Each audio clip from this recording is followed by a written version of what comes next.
వేలాది రూపాయలు విలువ చేసే పాడి ఆవులు అవి ఆహార మేత కోసం మధ్యాహ్నం వేళ బయలుదేరాయి.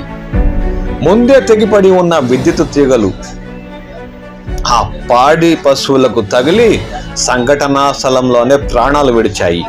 ఈ సంఘటన చిత్తూరు జిల్లా పుల్చల మండలం దేవలంపేట గ్రామ పంచాయతీ పరిధిలోని మర్రికుంటవారిపల్లిలో చోటు చేసుకుంది.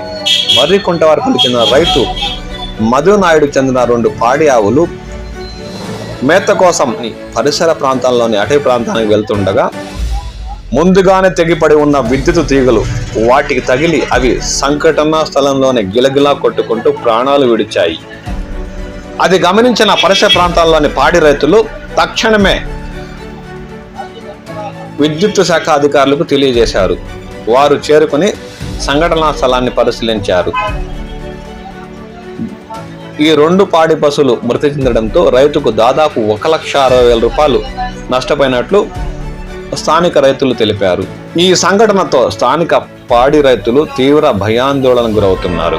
ఇలాంటి సంఘటనలు మళ్లీ పునరావృతం కాకుండా విద్యుత్ శాఖ అధికారులు తగు జాగ్రత్తలు చేపట్టాలని వారు సూచించారు. నష్టపోయిన రైతుకు ప్రభుత్వం తరపున ఆర్థిక పరిహారం అందేలా చూడాలని వారు కోరారు.